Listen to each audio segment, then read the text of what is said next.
అంతే. Okay. So, ఫైనల్‌గా అంటే చాలామంది బిగ్ బాస్‌కెళ్ళేటప్పుడు గోల్ పెట్టుకొని వెళ్తారు. సో, ఫైనల్ కప్ గెలిస్తే సర్టెన్ అమౌంట్ వస్తది. ఇల్లు కట్టుకోవాలనో, లేకపోతే ఇంకేదో చేయాలని. మీ గోల్ ఏంటి? అంటే బిగ్ బాస్ విన్ అయితే ఏం చేయాలనుకుంటున్నారు? ఒక మంచి హ్యూమన్ బీయింగ్‌గా ఉండాలనుకుంటున్నా. ఓకే. దాని తర్వాత కూడా అలాగే ఉండాలనుకుంటున్నా. ఓకే. సో, వచ్చిన అమౌంట్ అంతా ఇచ్చేస్తారా ఎవరికన్నా? నేను అలాంటి సోది మాటలు, తప్పుడు మాటలు మాట్లాడను. హ్మ్. ఫ్రాంక్‌గా మాట్లాడతా. హ్మ్. చాలామంది ఇంతకుముందు కంటెస్టెంట్ నేను అది చేస్తా, ఇది చేస్తా అని చెప్పి అవును. విన్నా. హ్మ్. అది ఇస్తా, ఇది ఇస్తా అని హ్యాండ్ ఇచ్చారు. హ్మ్.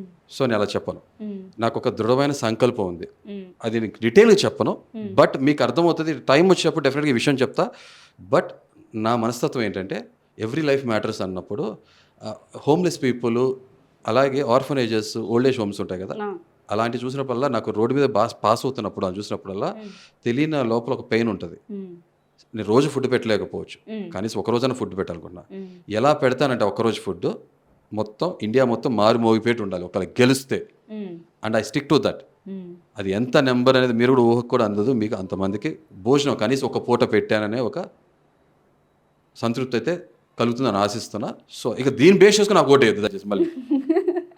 ఓకే. ఓకే. నా ఆశయాలు లేపోతే నేనేంటి అని చెప్పి మాత్రం ఓటేయొద్దు. నేను సరైన పర్సన్‌ని, రైట్ పర్సన్‌ని, డిజర్వింగ్ పర్సన్ టు విన్ అనుకున్నప్పుడు మాత్రమే ఓటేయండి. Simple sure. అంతే. షూర్. షూర్. అంతే. సో, ఫైనల్‌గా ఏం మెసేజ్ ఇద్దాం అనుకుంటున్నారు? అంటే ఇప్పుడు చాలామంది చెప్తారు కదా! నేను వెళ్తున్నాను నాకు ఓటు వేయండి అని. సో, మీరు అడగాలనుకుంటే ఏ పాయింట్ ఆఫ్ వ్యూలో ప్రేక్షకులను అడుగుతారు ఓటు వేయండి అని చెప్పేసి? అదే చెప్తున్నా కదండీ!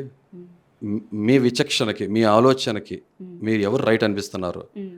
వాళ్ళకి ఓటేయండి. కానీ కులం, మతం, సింపతి, హ్మ్. విక్టిమ్ కార్డ్స్, హ్మ్. ఆ కార్డు, ఈ కార్డు, ఆ బిడ్డ, ఈ బిడ్డ వద్దు. హ్మ్. ఓకే.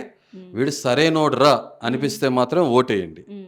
లేకపోతే ఇంకొక విషయం, don't judge a book by its cover. అవును. ఆ! నేను చాలా చోట్ల చెప్పా. హ్మ్. నేనేమో టేబుల్ పుస్తకాన్ని కాదు, హ్మ్. టేబుల్ బుక్ కాదు, 10 పేజెస్ అడిగి తిప్పి తెలిసేసుకుంటాకి. హ్మ్. ఒక డిక్షనరీ లాంటోడిని, ఒక Bhagavad Gita, Quran, Bible whatever you say. హ్మ్. సో, అలా మనిషిలో చాలా యాంగిల్స్ ఉంటాయి చూడండి. ఓకేనా? షూర్. సింపుల్. షూర్. చూసి దాన్ని బట్టి మీరు విచక్షణతో నిర్ణయం తీసుకోండి. ఓటు వేయండి. ఓటేసే ముందు ఒక్కసారి గుండెల మీద చేసుకోండి. అది మీ సొంత కొడుకైనా సరే, మా ఫాదర్‌కి ఇదే చెప్పా. నేను రాంగ్ అయితే నాకు నువ్వు ఓటేయొద్దు. హ్మ్. నాకు నేనే ఓటేసుకోను. హరిత కూడా అదే మాట చెప్పా.